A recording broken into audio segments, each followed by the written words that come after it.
Bonjour, chères femmes émotionnelles et gourmandes, mais les hommes aussi. Il y a beaucoup d'accompagnement avec des hommes pour l'instant, donc j'ai envie de rajouter bienvenue, être humain, émotionnel et gourmande à ce live, le live du mercredi midi et demi.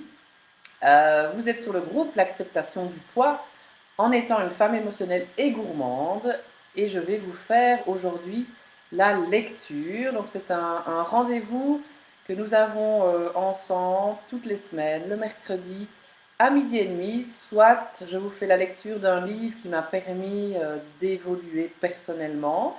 C'est des livres aussi que je mets à profit évidemment de l'accompagnement fine bouffe. C'est ça qui fait aussi que j'arrive à encore mieux vous accompagner parce que j'ai fait le chemin de développement personnel. Donc en écoutant les histoires des êtres humains, comme je dis, ben j'arrive à détecter ce qui va vous convenir au mieux, quelle technique est-ce qu'on va utiliser, qu'est-ce qu'on va préciser. Donc bonjour à tous, bonjour à toutes, je vois que vous êtes en train d'arriver, n'hésitez pas à me laisser un message dans les commentaires, comme ça je sais qui est là, n'hésitez pas à me laisser vos questions évidemment. Donc le live d'aujourd'hui c'est sur la patience, c'est une patiente de cœur qui m'a lancé ce sujet. Pour moi la patience c'est vraiment un mot déjà, un peu comme le mot régime hein, qui un peu du mal à le rajouter dans mon vocabulaire, je dirais. Non, la patience, elle a pas été innée chez moi du tout. Enfin, j'ai un papa qui n'est pas très patient. Si tu m'entends, papa, désolé, mais ça vient sûrement de là. Et ben, j'apprends à être patiente, mais je pense qu'on est aussi dans une société vraiment qui nous pousse à la consommation, qui nous pousse au vite-vite, qui nous pousse à faire mieux que l'autre, qui nous pousse à la performance, qui nous pousse à la comparaison. Donc tout ça, comme ça sort complètement de la nature humaine, ben, évidemment, ça nous crée du stress et ça nous crée finalement de l'impatience, puisqu'on ne suit pas du tout le rythme naturel de l'être humain. Donc voilà, la patience chez moi n'a pas été innée, elle n'a pas été acquise de naissance, mais je la travaille, mais c'est encore difficile pour moi. Ça, c'est clair que j'ai parfois envie que ça aille beaucoup plus vite. Et comme je vous l'ai dit aussi, en apprenant sur moi, comme je suis HP, donc ça fait partie d'une partie des hypersensibles, ben on n'est pas dans le pourcentage de la majorité de la population, donc on ne comprend pas toujours et on voudrait que ça aille beaucoup plus vite. Donc la patience chez moi est une vertu que je n'ai pas encore acquise à fond non plus, mais que je travaille.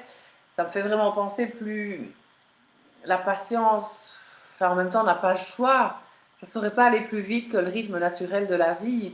Je vois que vous êtes là, laissez-moi vos petits commentaires, vos petits noms en commentaire, n'hésitez pas, comme ça je me sens un petit peu moins seule pendant le live. Alors, comme je donne toujours un lien entre le thème qui est la patience et l'accompagnement fine bouffe, mais ça me fait penser aux outils que j'utilise dans l'accompagnement. Donc il y a des outils qu'on fait ensemble en consultation, il y a des outils donc, au cabinet ou en ligne, mais il y a des outils qui sont uniquement en ligne, ce sont des vidéos et je me base, des dégustations guidées, j'aime bien ce mot-là, je me base sur la pleine conscience. Et il y a des vertus à mettre vraiment en place quand on veut vivre le plus possible en pleine conscience. Et les 7 vertus de la pleine conscience, ben, c'est le non-jugement, l'esprit du débutant, le non-effort, l'acceptation, le lâcher-prise et la patience. Je vais lire un petit texte sur la patience. Et par rapport à l'accompagnement Feel c'est hyper important de mettre la patience en place parce que d'habitude, enfin, souvent les femmes, les hommes viennent me voir, ils ont un vécu de plusieurs régimes à leur compte et ils ont envie que ça aille vite. C'est pas avec moi que vous allez travailler ça.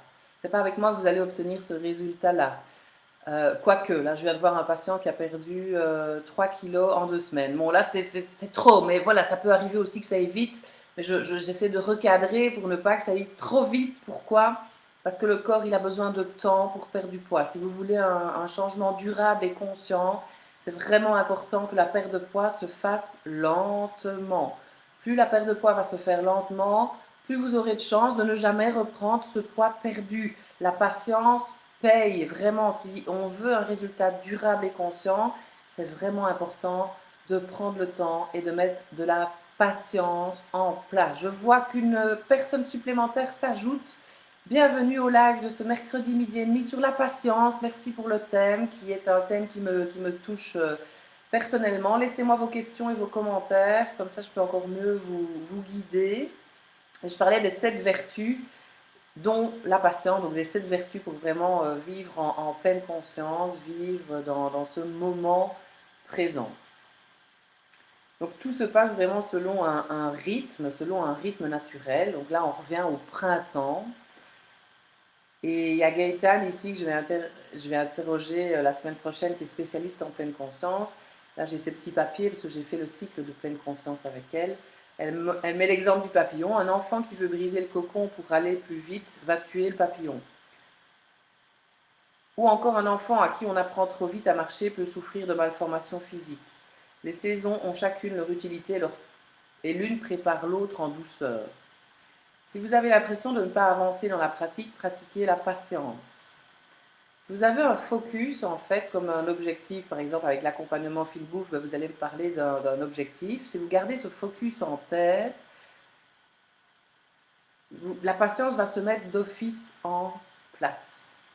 Et si on n'a effectivement pas l'impression d'avancer, plus vous allez mettre la patience en pratique, à un moment, vous verrez que ça avance. Il n'y a pas le choix, en fait. Il y a un moment, ça paye. Il y a un moment, vos actions vous permettent d'obtenir le résultat. Il n'y a pas de secret. Donc, chaque pas du chemin est important pour pouvoir poser le suivant. L'important, c'est se donner le temps de faire des expériences. Et c'est ça aussi avec l'accompagnement. Je vous donne des pistes, des guidages, des chemins, des idées, des actions. Je vous les propose, vous les testez. Il y en a qui vont vous convenir, il y en a qui ne vont pas vous convenir. Et c'est comme ça qu'on avance, en fait. C'est comme ça qu'on avance et c'est en faisant des expériences qu'on arrive aussi à mieux se connaître. Soyez patient et bon envers vous-même. Donnez-vous ce temps. Les choses ne peuvent se déployer que selon leur rythme. C'est vrai que si on veut aller trop vite, c'est pas possible, en fait, puisqu'il y a un rythme naturel, un rythme qui est là. Il n'y a pas de hasard, c'est tout simplement. Si des pensées envahissent votre esprit, soyez simplement conscient de celles-ci et ne vous y accrochez pas. Ça, c'est le thème d'un autre live. Et Gaëtane de la semaine prochaine nous guidera dans une petite méditation. Soyez patient et ayez confiance qu'à force de les éclairer de votre conscience, ils vont devenir moins puissants. Voilà, donc plus vous allez éclairer votre conscience, effectivement, plus vous allez vous rendre compte des choses qui vous font du bien, des choses qui vous font du tort, et c'est vous qui allez décider ce que vous avez envie d'entretenir. Ça, on en parle beaucoup dans les croyances limitantes et les croyances porteuses. Donc, je vous invite à vous inscrire aux 4 ateliers offerts de la semaine prochaine. Le lien est sur le groupe. C'est une inscription et vous pouvez participer aux 4 ateliers de la semaine prochaine. Alors, le livre que j'ai envie de vous présenter aujourd'hui, c'est celui-ci, Où tu vas, tu es, de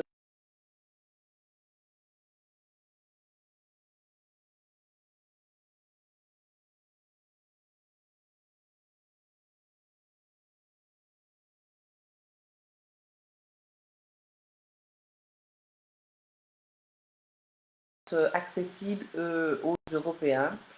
Et je pense que c'est lui qui est à l'origine aussi des cycles de pleine conscience. Et moi, j'en ai suivi un avec Gaëtane que je vous présente la semaine prochaine, à midi et demi le mercredi, comme d'habitude. C'est soit une lecture de livre, soit une interview. Et dans ce livre, on parle voilà, ça nous permet d'apprendre à méditer en tout lieu et en toutes circonstances. En 1979, le docteur John Kabat-Zinn s'associe à l'université du Massachusetts pour créer le Centre de recherche clinique pour la réduction du stress. Ces méthodes, fondées sur les techniques bouddhiques de la méditation et de la pleine conscience obtiennent très vite des succès remarquables, tant auprès de grands malades dont les souffrances sont enfin apaisées, qu'auprès de victimes de troubles psychiques qui reprennent goût à la vie. Mais le programme du docteur Kabat-Zinn propose aussi des applications préventives comme la création d'une consultation pour les minorités urbaines défavorisées ou l'élaboration d'un travail avec des prisonniers sur la maîtrise de leur agressivité. Avec Où tu vas, tu es, John Kabat-Zinn, professeur de médecine et docteur en biologie moléculaire, a voulu élargir son public en s'adressant à tous ceux qui se laissent dévorer par le stress et la tension de la vie quotidienne. À ceux-là, toujours plus nombreux, il offre ce petit livre de sagesse qui ne se veut pas une méthode, mais une introduction à la pleine conscience. Un livre désormais devenu un classique dans le monde entier. Donc c'est ça aussi la pleine conscience. Enfin, pour moi, c'est la clé de beaucoup de choses quand même. Mais ce n'est pas non plus une solution miracle et ça demande aussi de la pratique. Alors, il y avait justement un petit chapitre, j'ai regardé hier sur la patience. J'aurais dû mettre mon marque-page à ce niveau-là, mais je ne l'ai pas fait. Et on va clôturer par la lecture d'un passage de ce livre. N'hésitez pas à me faire un petit coucou dans les commentaires, mettez des petits cœurs, invitez aussi des personnes qui pourraient être intéressées par ce genre de contenu sur le groupe. N'hésitez pas. La patience. Certaines qualités mentales favorisent la pratique de méditation. Elles enrichissent le sol où pousseront les graines de la pleine conscience. Ces qualités ne peuvent être imposées ou dictées de l'extérieur. Elles ne pourront se cultiver que lorsque notre motivation intérieure sera assez forte pour vouloir mettre fin à notre état de souffrance et de confusion, et en l'occurrence à la souffrance d'autrui. Cela exige de se comporter selon une certaine éthique, un concept très contesté de nos jours dans certains milieux. Un jour, j'ai entendu dans une émission à la radio quelqu'un définir l'éthique comme la soumission à ce qui ne peut être imposé. Je trouve cette définition assez juste. On fait le bien pour des raisons qui nous sont personnelles, non pour se conformer au jugement d'autrui ou parce que la société nous condamnera si l'on transgresse les lois. Chacun marche à son rythme selon son propre code. Mais on ne peut atteindre à l'harmonie sans le garde-fou de principes moraux. Si nous voulons préserver nos jeunes pousses de la voracité des chèvres, il nous faudra entourer notre jardin d'une clôture. Pour moi, la patience représente l'une des vertus morales fondamentales. En la cultivant, on cultiverait nécessairement la pleine conscience car elles sont indissociables.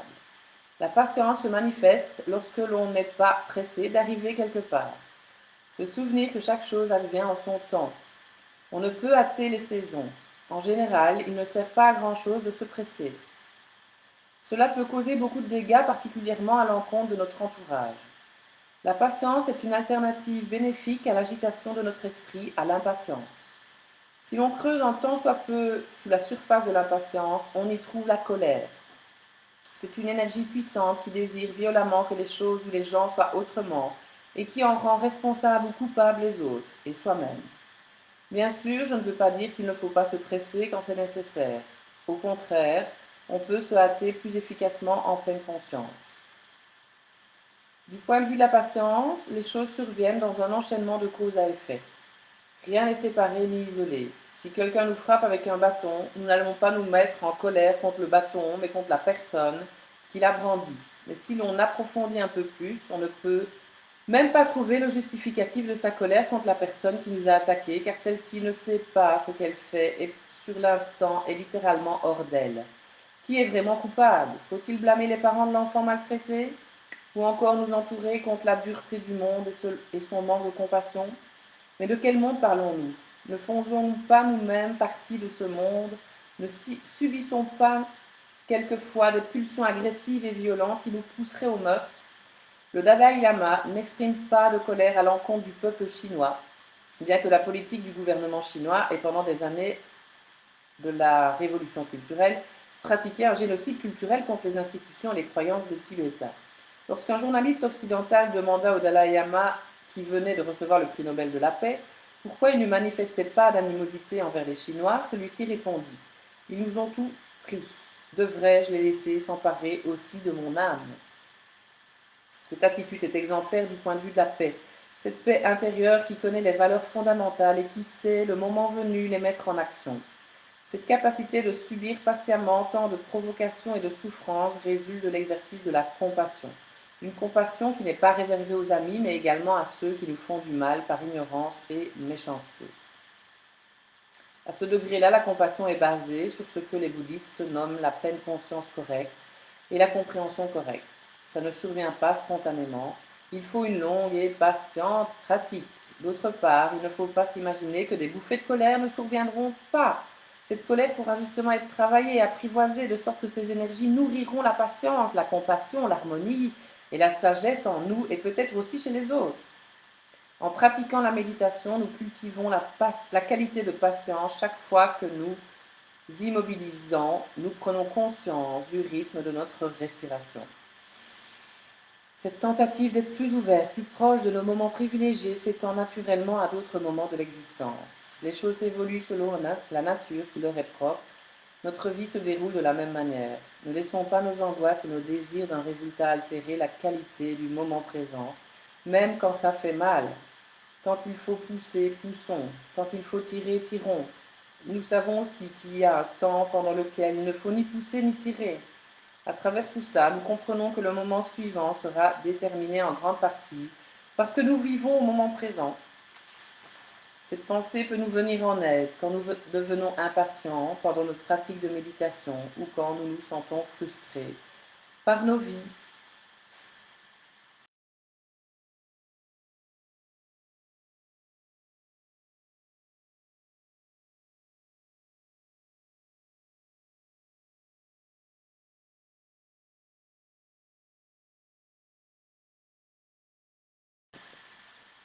Donc voilà, tout arrive au bon moment. Et quand l'impatience est là, c'est le moment d'analyser ce qui se passe. Il y a peut-être une colère qui est là, peut-être une peur encore plus profonde que la colère.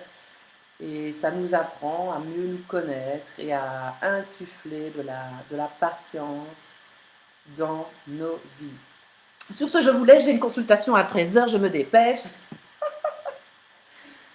Ah là là, mettons aussi de la joie dans nos vies. Merci aux personnes qui étaient là.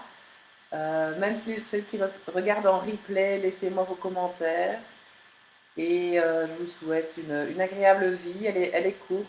Plus vous mettez de la patience aussi, plus vous vous connectez au moment présent, plus vous ralentissez le temps. Faites l'exercice de mettre 3 minutes la sonnerie. Vous mettez votre chronomètre à votre réveil dans 3 minutes et vous vous concentrez sur votre respiration pendant 3 minutes. On n'a pas du tout l'impression que ça fait 3 minutes, on a l'impression que ça fait 6 heures. Vraiment, j'exagère, mais ça allonge le temps et ça nous amène voilà, un espace de liberté, de respiration et de patience. Merci à vous, merci à toutes. J'espère que vous serez là aussi aux ateliers de la semaine prochaine. Inscrivez-vous. Comment manger mieux pour rayonner sans perdre votre énergie.